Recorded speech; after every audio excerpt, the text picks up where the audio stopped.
pastor, sobre os 144 mil lá de Apocalipse, do capítulo 7, eles também são mencionados no capítulo 14. Então, vamos aí ter mais luz nesse assunto, pastor, por favor. Muito obrigada por estar aqui conosco e que Deus o use mais uma vez. Amém, amém. Saudamos a todos os nossos queridos amigos, irmãos em Cristo Jesus. Saudamos a todos com a paz de Jesus. Estão me ouvindo bem? Perfeitamente, pastor. Então, obrigado pelo privilégio de estarmos aqui,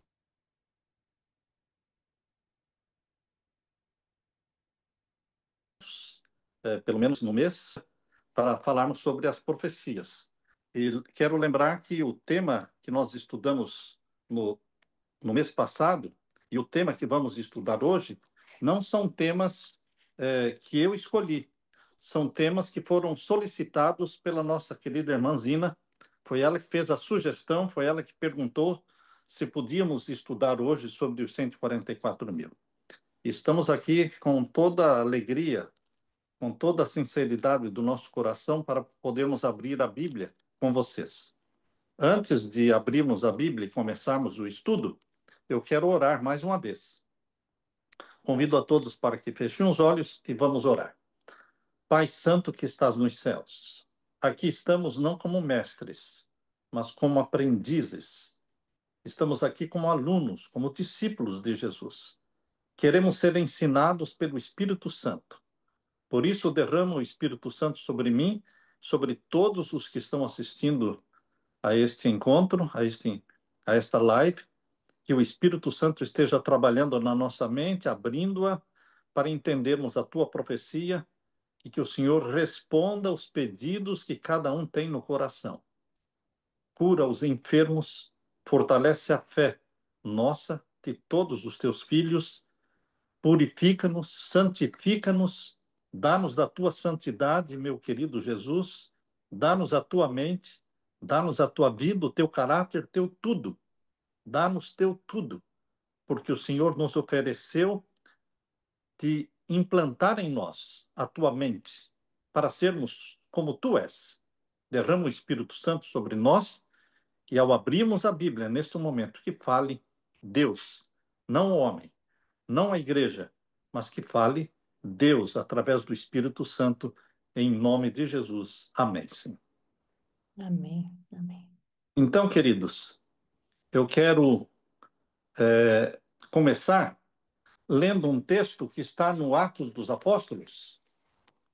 Atos dos Apóstolos, página 69. Quem quiser anotar, pode anotar. Atos dos Apóstolos é o livro de Ellen White, página 69. Aqui diz assim: a palavra de Deus precisa ser reconhecida como estando acima de toda legislação humana. Assim diz o Senhor, não deve ser posto à margem, por assim diz a igreja, ou assim diz o Estado. A coroa de Cristo tem de ser erguida acima dos diademas de potentados terrestres. Não é o que diz o pastor, não é o assim diz o pastor, não é o assim diz a igreja. Por que eu digo isso? As pessoas deixam de estudar a Bíblia buscando a direção do Espírito Santo e elas simplesmente dizem assim: o que a igreja disser eu aceito, como se ele não tivesse personalidade, como se o Espírito Santo estivesse aí para dirigir a instituição. Não, queridos, o Espírito Santo está aí para dirigir o membro, a ovelha.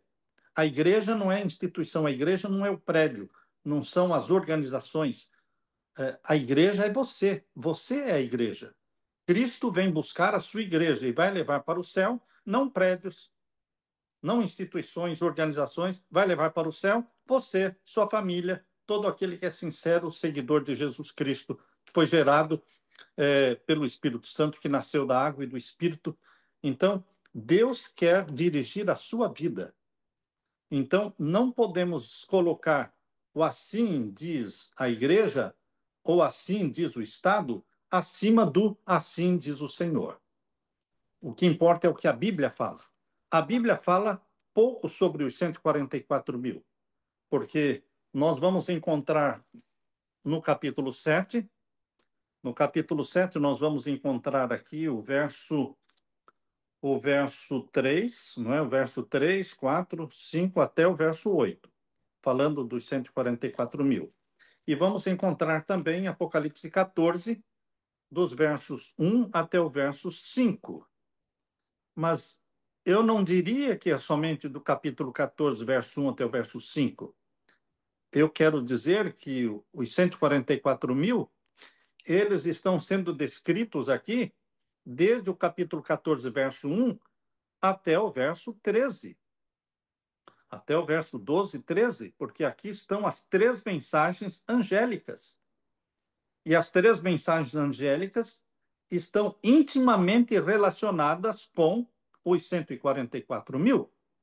Porque, primeiramente, do capítulo 14, verso 1 até o verso 5, Deus descreve quem são os 144 mil. E a partir do verso 6 até o verso 12, Deus diz qual é a mensagem, qual é o sermão que Jesus escreveu e que eles deveriam pregar agora no tempo do fim. Tempo do fim, porque os 144 mil pertencem ao tempo do fim. Os 144 mil, eles não pertencem à igreja de Éfeso, não pertencem à igreja de Esmirna, ou de Pérgamo, ou de Tiatira, ou de Sardos, ou de Filadélfia. Os 144 mil, eles pertencem à igreja de Laodiceia. É a igreja, é o grupo remanescente fiel chamado por Deus para pregar as três mensagens angélicas. E alguém pode perguntar, mas onde é que está escrito isso? Está escrito na Bíblia, porque o capítulo 14 descreve os 144 mil até o verso 6, até o verso 5, melhor, não é? E então, a partir do verso 6, descreve e mostra o sermão que Jesus escreveu para que eles preguem. E nós sabemos que as três mensagens angélicas, elas começaram a ser pregadas a partir de 1843 para frente. Então, os 144 mil pertencem à última geração, à igreja de Laodiceia. Então, queridos, embora não tenhamos uma centena de versos falando sobre os 144 mil, mas também não temos somente um ou dois versos. Nós temos o capítulo 7 de Apocalipse, o capítulo 14 de Apocalipse, que quase que inteiro está falando sobre os 144 mil. Então, nós gostaríamos de ficar com aquilo que a Bíblia fala. Desde o início da Igreja Adventista, do movimento profético adventista, existiram três teorias sobre os 144 mil. A primeira teoria, que era defendida por Uriah Smith, essa era a teoria defendida por Uriah Smith. Serão salvos só 144 mil pela pregação das três mensagens angélicas desde 1844 até a volta de Cristo, incluindo os que morreram fiéis na mensagem do terceiro anjo. Ou seja, esta primeira teoria dos 144 mil, defendida por Uriah Smith, incluía aos 144 mil os que estivessem vivos e que também os que morreram de 1844 para cá. Só 144 mil serão salvos de 1844 para frente. Essa é a primeira teoria. A segunda teoria, defendida por Butler, presidente da Associação Geral. A segunda teoria dizia que os 144 mil são salvos entre os vivos por ocasião da volta de Cristo. Ou seja, somente aqueles os que vão ficar vivos até a volta de Cristo. Esta é a teoria defendida por Butler, presidente da Associação Geral. Isto significa que os demais salvos, eles deverão morrer antes da porta da graça se fechar, porque até a volta de Jesus só ficariam 144 mil vivos, salvos vivos.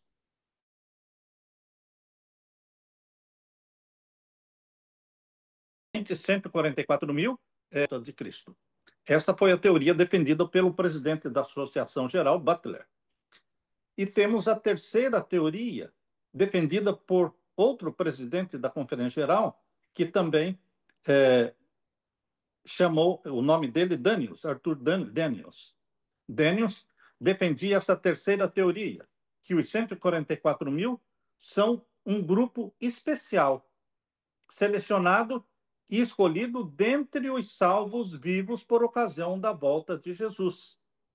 Os 144 mil são representantes da grande seara de salvos vivos na volta de Jesus, ou seja, não são os únicos salvos vivos. Os 144 mil seriam primícias dos salvos vivos, mas teria também a grande seara de salvos vivos. Esta é a teoria defendida pelo presidente da Conferência Geral, Daniels. Agora, queridos, o que define uma doutrina, a veracidade de uma teoria? O que define? Será que o que define é quando ela é defendida pela maioria? Será que quando a maioria defende porque esta é a verdadeira? Certamente que não, porque a maioria geralmente está sempre errada. Infelizmente, a maioria nunca esteve certa. Sempre os que estão certos são a minoria. A porta estreita é a porta de poucos, não de muitos. Então, o espírito de profecia, na revista Review in the Herald, do dia 20 de dezembro de 1892, Ellen White escreveu assim: não há escusas para alguém que toma uma posição que não há mais verdade para ser revelada. Não há escusas para alguém que toma uma posição de que não há mais verdades para serem reveladas e que todas as nossas explanações das Escrituras estão sem um erro. Vejam o que a serva de Deus está dizendo. Não há escusas, não se desculpa uma pessoa que assume a posição de que tudo que nós ensinamos está correto, que não existe nenhum erro. Ela mesma dizendo, o fato de que certas doutrinas têm sido defendidas como verdade por muitos anos pelo nosso povo, não é uma prova de que nossas ideias são infalíveis. O tempo não deixará permanecer o erro na verdade, e a verdade pode ser esclarecida. Nenhuma verdadeira doutrina perderá alguma coisa pela inteira investigação. Ellen White, Review in the Herald, do dia 20 de dezembro de 1892. E ainda na mesma revista, né, Review, de 25 de março de 1890, Ellen White escreveu: nós não defendemos que nas doutrinas descobertas por aqueles que têm estudado a palavra da verdade não exista algum erro, porque nenhum homem que vive é infalível. Então, nós podemos estar errados? Sim. Por isso devemos investigar, respeitando a teoria de um, a teoria do outro, arrazoando, discutindo, mas não brigando, mas com respeito. Nós devemos investigar, porque ninguém é dono da verdade, ninguém é infalível. E no livro Atos dos Apóstolos, na página 69 que nós lemos, né, diz que não é o assim diz a igreja que deve ser colocado em primeiro lugar, mas é o assim diz o Senhor. Agora vamos examinar a primeira teoria que Uriah Smith defendia, de que só 144 mil salvos, incluindo vivos e mortos, desde 1844 até o fim, até a volta de Jesus. Por que essa teoria não está correta? Porque nós estaríamos limitando o número dos salvos? Porque se só 144 mil estariam se salvando de 1844 até a volta de Jesus, então, quanto menos pregar o evangelho, maior é a probabilidade de você se salvar. Porque quanto mais almas você ganhar para Jesus, mais difícil será para você se salvar, porque seriam só 144 mil. Isso não faz sentido. E a Bíblia diz, todo aquele que... Apocalipse, né, 22, verso 17, o Apocalipse 22, 17 diz, o Espírito diz o quê? Vem. A esposa diz, vem. E quem ouve, diga, venha. E todo aquele que quiser, venha e tome de graça da água da vida. Todo aquele que quiser. Deus não limita. Deus não colocou um número dizendo só esses vão se salvar, ou só esses vão permanecer vivos até a volta de... Deus não limita.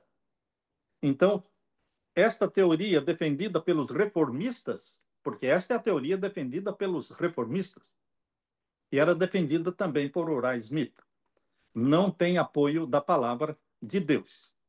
A segunda teoria, de que só 144 mil vivos depois da porta da graça se fechar. Por que essa teoria não corresponde ao que a Bíblia ensina? Porque a maior conversão de todos os tempos, a maior conversão de todos os tempos ocorrerá justamente na hora undécima. Na hora undécima. É no tempo da chuva serôdia. É no tempo da angústia qual nunca houve. Após o decreto dominical, que nós vamos ter uma conversão de multidões saindo de Babilônia e se unindo aos que guardam os mandamentos de Deus. E será que toda esta multidão se converte, se une ao remanescente que guarda os mandamentos de Deus e morre? Porque, segundo essa teoria, permaneceriam vivos até a volta de Jesus só 144 mil. Ou seja, toda esta multidão que se converte no tempo do fim teria que morrer para ficarem somente 144 mil? Também não faz sentido. Não faz sentido. Por que que Deus permitiria que todos morressem? Ah, mas podem morrer como mártires? Não, queridos. Deus, quando permite um mártir morrer, não diminui o número dos salvos, aumenta o número dos salvos. Deus não permite um mártir morrer, derramar o seu sangue, somente para satisfação do diabo, satisfação de Satanás. Não. Quando Deus permite um mártir morrer, é porque dezenas ou centenas de pessoas que estão assistindo à morte do mártir vão se converter. Então, a morte dos mártires não diminui o número dos salvos, aumenta o número dos salvos.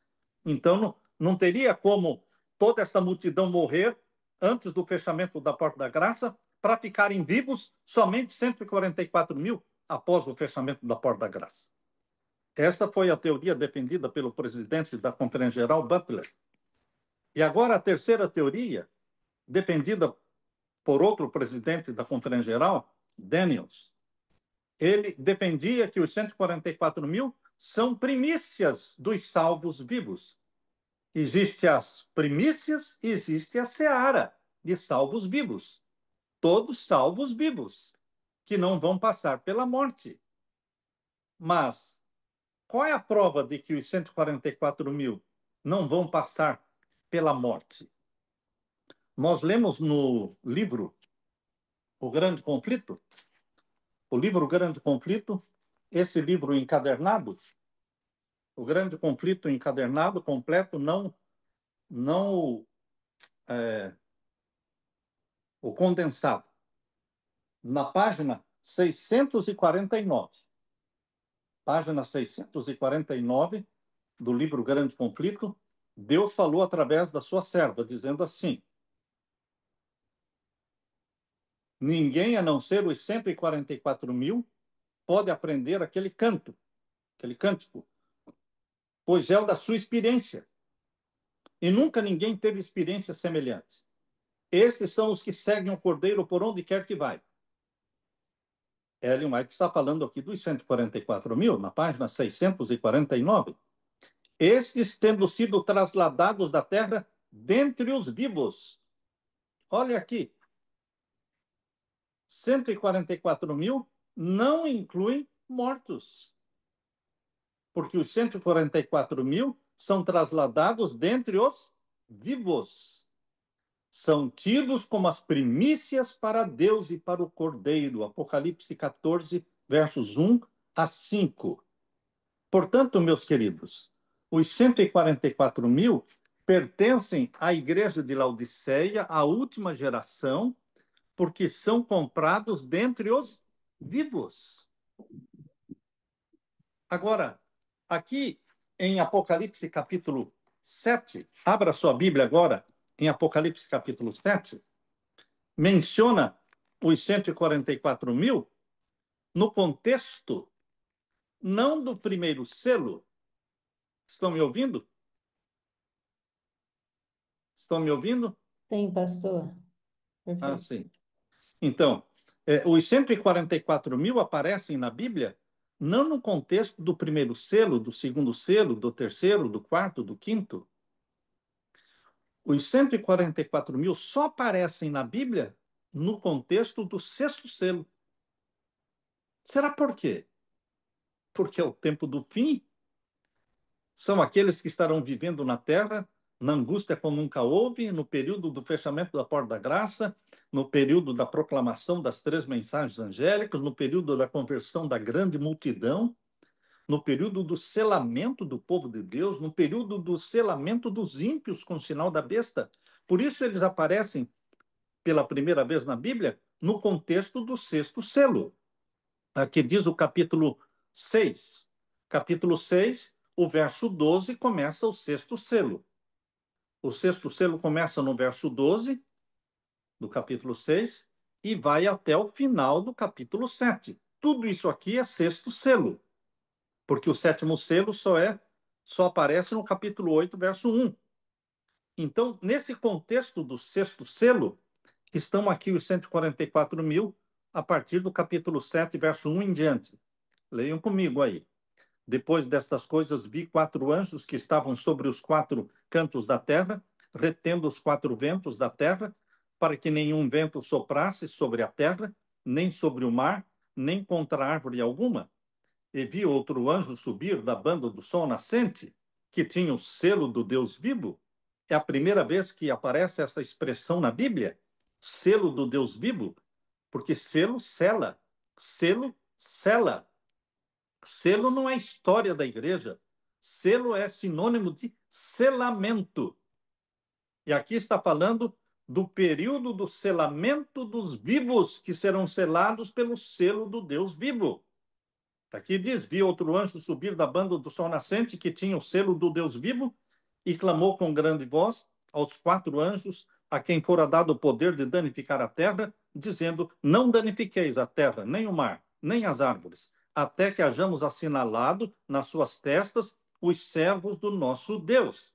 Aqui está falando do selamento do povo de Deus. Nós sabemos que o selamento do povo de Deus não será antes e nem depois do selamento dos ímpios. Quando for aprovada a lei dominical, vai começar o selamento dos ímpios com o sinal da besta. E vai iniciar o selamento do povo de Deus com o selo do Deus vivo. É uma obra paralela. O povo de Deus selado pelo selo do Deus vivo e os ímpios selados pelo sinal da besta. É uma obra paralela que define a vida ou a morte, o destino eterno de cada um. Quem for selado pelo selo do Deus vivo, não mais se perde. Quem for selado pelo sinal da besta, não mais se salva. O selamento é definitivo, porque o selamento do povo de Deus não somente diz respeito à guarda do sábado, mas o selamento do povo de Deus diz respeito à implantação da mente e do caráter de Jesus Cristo nestes salvos, nestes selados pelo selo do Deus vivo. Eles passam a pensar e agir e a sentir como Jesus. Eles se tornam Cristo na terra, porque é, é, é o caráter de Cristo implantado em você e em mim. Queridos, e os ímpios, os que são selados pelo sinal da besta, eles recebem o caráter de Satanás. Eles se tornam um com Satanás. Os selados pelo selo do Deus vivo se tornam um com Jesus Cristo. E os selados pelo sinal da besta se tornam um com Satanás. É o destino eterno dos que são selados pelo sinal da besta. Então, queridos, aqui no sexto selo nós estamos vendo, porque muitos pensam no sexto selo somente nos sinais mencionados aqui do verso 12, capítulo 6, verso 12, que é o grande tremor de terra, o escurecimento do sol, a lua em sangue, a queda das estrelas e a terra sendo abalada, e o céu se retirando como um pergaminho. Muitos pensam no sexto selo somente por estes sinais majestosos. Eles se esquecem que o sexto selo vai até o final do capítulo 7. É o selo do selamento do povo de Deus. E os primeiros a serem selados são os 144 mil. Por que são os primeiros? Porque são primícias. Nós, nós não precisaríamos dizer que os primeiros a serem selados são primícias. Primícias são os primeiros frutos colhidos para o reino de Deus. Na Bíblia, existe a festa das primícias no Santuário da Terra. No Santuário da Terra existia a festa das primícias. Ela era uma festa profética e ela se cumpriu no dia da ressurreição de Jesus. Jesus ressuscitou no dia das primícias. Ele morreu no dia da Páscoa, no dia 14. Ressuscitou no dia 16, no dia das primícias. E a Bíblia, em Mateus capítulo 27, versos 51 a 53, diz que Jesus não ressuscitou sozinho. Em Mateus capítulo 27, versos 51 a 53, fala que Jesus ressuscitou juntamente com uma multidão de seres glorificados. Mateus 24, então, o verso 51. Vamos ver então aqui.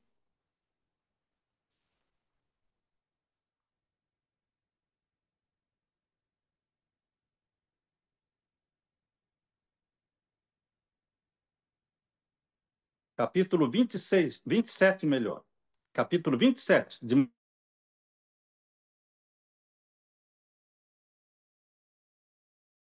Mateus capítulo 27, verso: o véu do templo se rasgou em dois de alto a baixo, e tremeu a terra, e fenderam-se as pedras, e abriram-se os sepulcros, e muitos corpos de santos que dormiam foram ressuscitados. Quantos? Muitos corpos de santos. E saindo dos sepulcros, depois da ressurreição dele, não saíram dos túmulos antes de Jesus Cristo. Primeiro Jesus Cristo ressuscitou, depois eles ressuscitaram. As sepulturas se abriram quando Jesus morreu. Houve um grande tremor de terra e as sepulturas se abriram. Mas eles não ressuscitaram antes de Jesus, porque Jesus é o primogênito dos mortos. Primogênito dos mortos é aquele de quem todos os mortos dependem para ressuscitarem. Dependiam do primogênito dos mortos, que é Jesus. Então, saindo Jesus do sepulcro, diz o verso 53, saindo dos sepulcros depois da ressurreição dele, ou seja, de Jesus, entraram na cidade santa e apareceram a muitos. Aqui estão as primícias dos mortos, Jesus e essa multidão que ressuscitou com ele.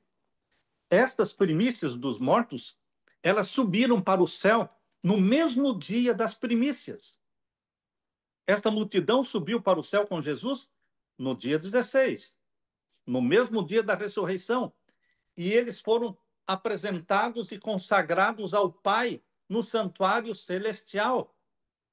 Assim como as primícias no santuário da terra eram consagradas a Deus no dia 16 de Nisan, assim também no santuário celestial, Jesus apresentou as primícias dos salvos mortos, ressuscitados, apresentou-as diante do Pai no santuário celestial no dia das primícias.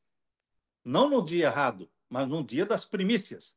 Então aqui estão as primícias dos mortos, porque existe uma seara de mortos.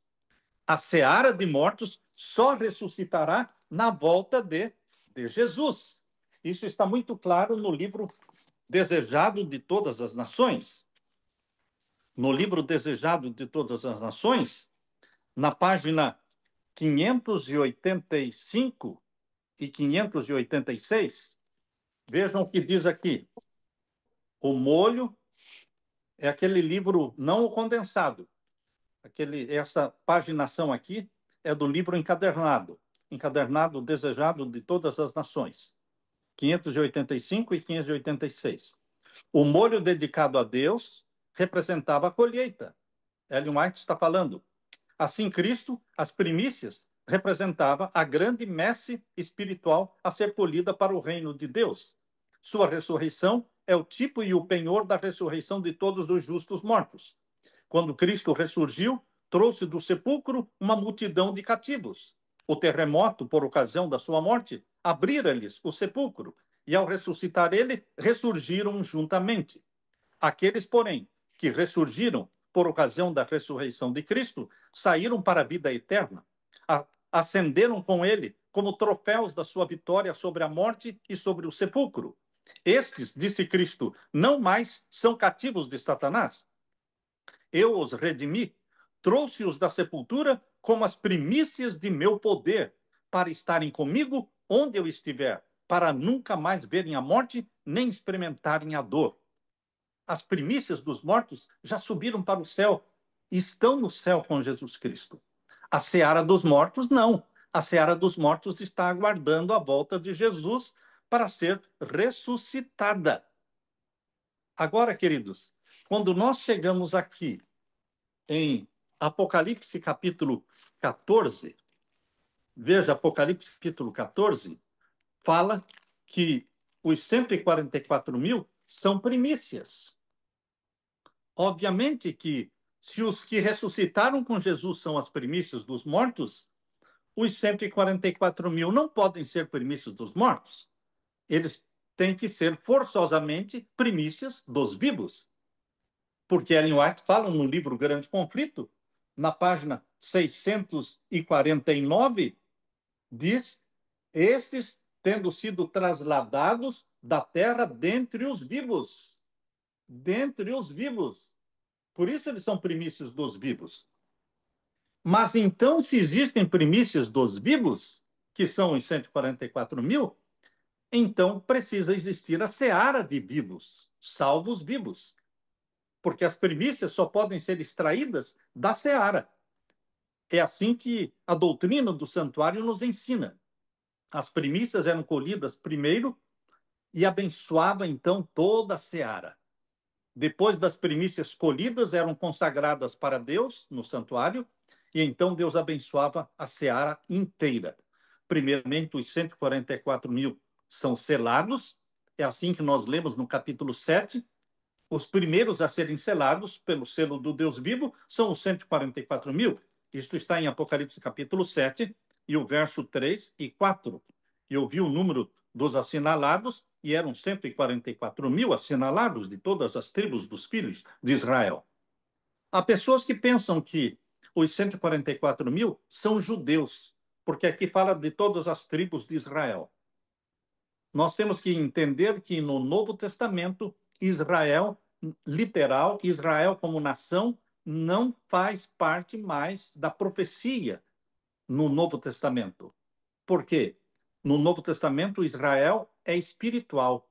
Todo aquele que abraçou a Jesus como Salvador torna-se Israel. Então, nós fazemos parte do Israel espiritual de Deus.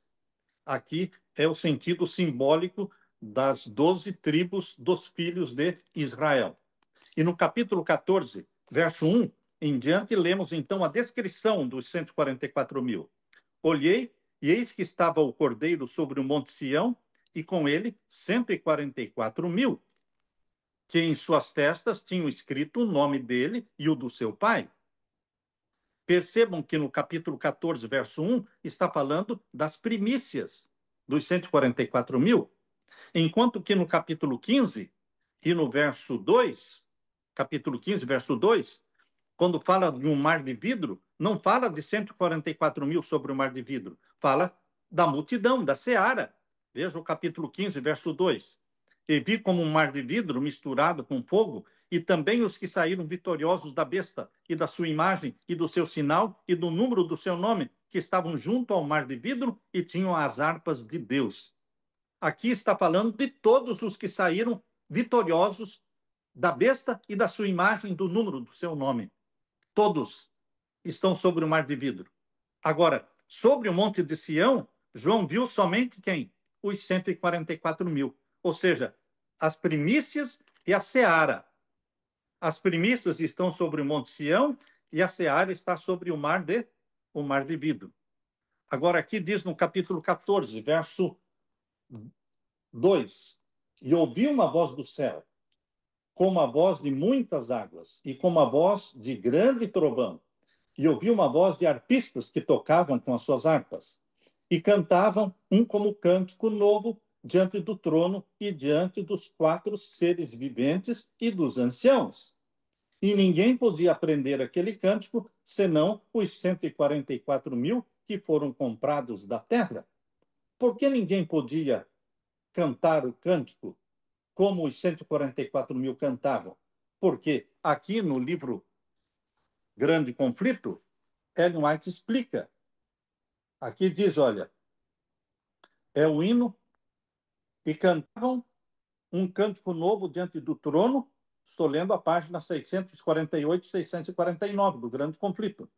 E cantavam um cântico novo diante do trono, cântico que ninguém podia aprender, senão os 144 mil. É o hino de Moisés e do Cordeiro, hino do livramento. Ninguém, a não ser os 144 mil, pode aprender aquele cântico, pois é o da sua experiência, e nunca ninguém teve experiência semelhante. Ninguém consegue cantar o cântico de Moisés e do Cordeiro como os 144 mil cantam, porque ninguém teve uma experiência como a deles. Mas todos os que saíram vitoriosos sobre a besta e a sua imagem, todos vão cantar o cântico de Moisés e do Cordeiro. Isso está em Apocalipse capítulo 15. Apocalipse capítulo 15, verso 2 e 3. Vejam aí o verso 3.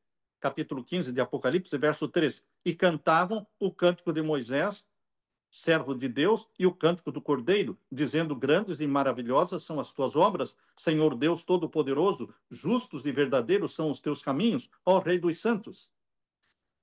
No capítulo 14, falando dos 144 mil, diz que ninguém podia cantar como eles cantavam. E Ellen White explica, porque ninguém teve experiência como eles tiveram. Mas todos os vitoriosos sobre o pecado, que estão salvos, cantarão o cântico de Moisés e do Cordeiro. Mas não do jeito que os 144 mil cantam. Vocês estão entendendo? Todos os salvos, tanto os que estão sobre o Monte Sião, como os que estão sobre o mar de vidro, cantarão o cântico de Moisés e do Cordeiro. Mas ninguém vai cantar da forma como os 144 mil cantam, porque Ellen White diz aqui, é o cântico da sua experiência, e ninguém teve uma experiência semelhante. Então, queridos, nós vemos agora no capítulo 14, no verso 4, o finalzinho do verso 3. Ninguém podia aprender aquele cântico, senão os 144 mil que foram comprados da terra. Esses são os que não estão contaminados com mulheres.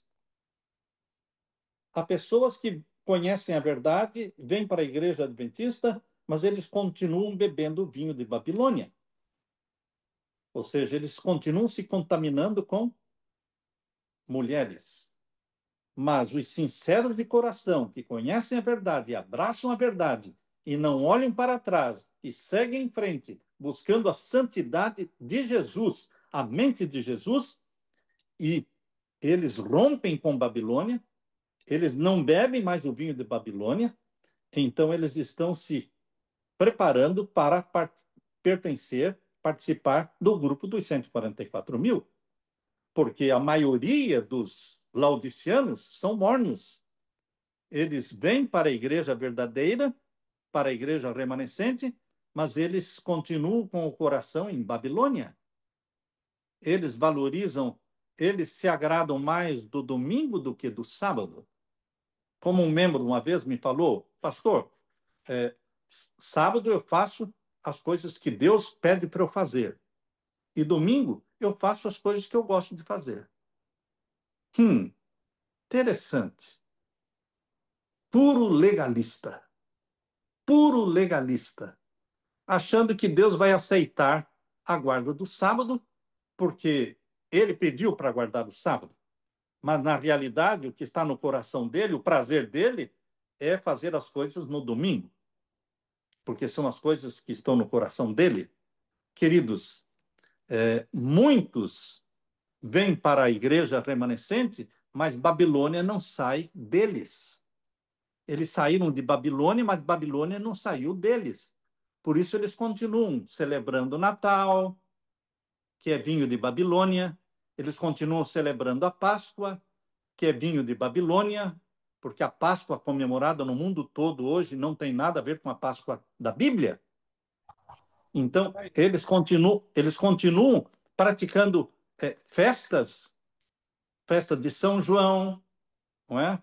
A fogueira, a quadrilha, enfim, eles continuam bebendo vinho de Babilônia. Ah, mas não tem mais. Quando você dá as costas para a Babilônia, você tem que romper com as coisas de Babilônia. As festas de Babilônia, da Igreja de Roma, nós não deveremos praticar, mesmo que justifiquem, mesmo que você invente outras justificativas, mas nós temos que cortar os nossos. Agora, por exemplo, com o ecumenismo está levando a igreja de volta para Roma. Se vocês assistirem um vídeo do Departamental de Religious Liberty, Liberdade Religiosa, da Conferência Geral, pastor Ganoni Diop, ele defendendo o papado, defendendo, dizendo que realmente nós estamos agindo, falando coisas que não são verdadeiras e que o papado não é mais o mesmo de antigamente, que depois do Concílio Vaticano II, o papado mudou. Queridos, a Igreja de Roma tem milhões de homens e mulheres, filhos de Deus, sinceros lá. Mas Roma não muda. Roma nunca mudou. E qualquer aproximação de Roma, Ellen White diz que é um retrocesso, qualquer aproximação de Roma. É beber vinho de Babilônia, entrar para o Concílio Mundial das Igrejas. É vinho de Babilônia, fazer parte do ecumenismo. Porque o ecumenismo está colocando o mundo todo debaixo do poder papal. Aqui diz, no capítulo 14, verso 4, que os 144 mil, eles romperam com as mulheres, ou seja, com as igrejas, porque eles não se contaminaram com mulheres. Não quer dizer que eles nasceram na igreja adventista, não. Eles podem ter nascido na igreja católica, mas quando eles conheceram a verdade, eles romperam com o erro e deixaram de beber o vinho de Babilônia. Porque Deus conta quando você nasce para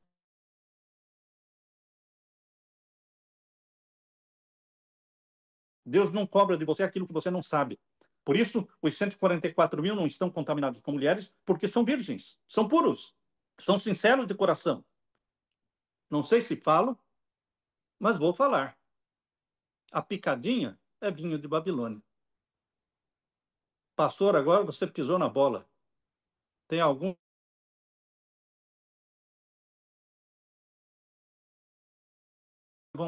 Vai diminuir o número aí de pessoas que estão assistindo a live.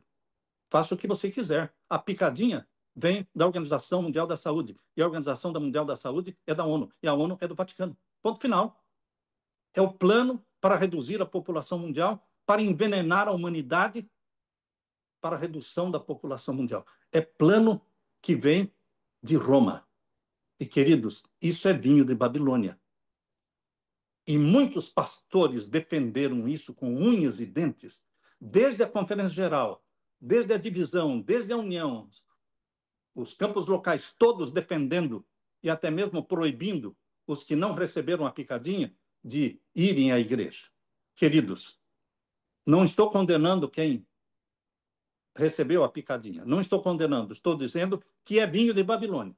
Isso eu não retiro. Isso eu não retiro. Mas Deus entende a sua situação e Deus é misericordioso com você. Mas não deixa de ser vinho de Babilônia. São planos mundiais para a redução da população. A Bíblia diz que a população do mundo vai ser reduzida em 1/4. Isso está no capítulo 6 de Apocalipse. Cavalo amarelo, que tem o nome de morte, e o inferno o segue, recebe autorização para tirar a vida de um quarto da população do mundo pela peste. Que é peste? Epidemia, pandemia. E pela morte através da fome e através da guerra. Nós estamos vendo a guerra aí. Então, eles estão tentando destruir e reduzir a população mundial. Vinho de Babilônia. Não pense que a Organização Mundial da Saúde é de Deus. É vinho de Babilônia. Aqui diz o capítulo 14, verso 5. Olha, finalzinho do verso 4. Estes são os que dentre os homens foram comprados como primícias para Deus. Só existem duas primícias na Bíblia: primícias dos mortos, primícias dos vivos. As primícias dos mortos já estão no céu, subiram para o céu com Jesus. As primícias dos vivos estão na terra, não vão passar pela morte. Se eu morrer amanhã ou depois, eu vou fazer parte da seara dos mortos, não das primícias dos vivos. Mas, se Deus me preservar com vida até a volta de Jesus, eu pretendo ser parte dos 144 mil, se Deus assim o quiser. Mas se eu morrer dentro de alguns dias ou meses, eu não vou fazer parte dos 144 mil, mas vou fazer parte da seara dos mortos, salvos mortos. Mas Deus tem umas primícias dos vivos e a seara dos vivos, que vão continuar vivos até a volta de Jesus. Toda essa multidão da hora undécima que se converte, eles são selados pelo selo do Deus vivo e batizados pelo Espírito Santo e vão atravessar o período que vem da angústia de Jacó após o fechamento da porta da graça. Seara e primícias atravessam vivos o período da angústia de Jacó e vão assistir à volta de Jesus em vida, sem passar pela morte. E os 144 mil descritos até o verso 5, agora a partir do verso 6, capítulo 14, verso 6. Aqui fala, então, o sermão que eles devem pregar, as três mensagens angélicas. Esta é a mensagem impopular, mas é a mensagem que Deus nos deu para pregar.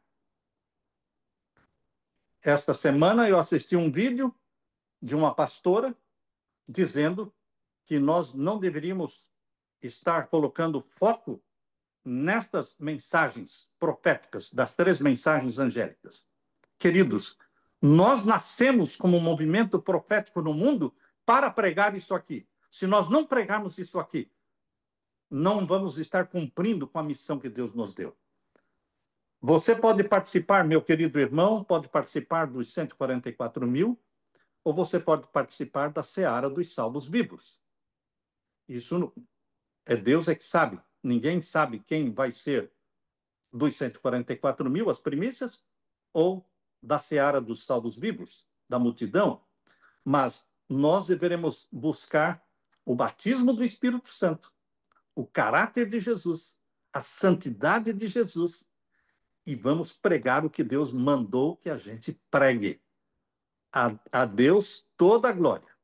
Que Deus derrame o Espírito Santo sobre você, sobre mim, e que possamos permanecer firmes em pé na presença de Jesus Cristo, dobrando-nos somente diante de Jesus, adorando somente aquele que é o Rei dos Reis, o Senhor dos Senhores. Por quê? Porque nós somos os eleitos e fiéis chamados por Deus. Amém? Amém. Amém. Amém. Aleluia. Aleluia. Eu acho que não ficou dúvidas agora de quem Amém. serão os 144 mil, correto? E que o meu desejo do coração é que todos nós estejamos lá na seara dos mortos ou na primícia dos vivos, não é, pastor? Muito, Isso. é isso, né? Então eu acho assim, por que que eu dou importância a profecias? Porque a igreja adventista é uma igreja profética. E nós, como adventistas, precisamos ter esses conhecimentos, não é? Então, eu agradeço ao pastor de, né, generosamente estar aqui, nos dando mais luz, esclarecendo esses assuntos tão relevantes para a nossa igreja. Muito obrigada, pastor. Tá bom? Amém, amém. E pode fazer uma oração, pastor, por favor, para Eu encerrarmos a posso. sessão de hoje? Obrigada. Pai Santo que estás nos céus, Obrigado pela oportunidade de estudar a tua palavra, a tua profecia.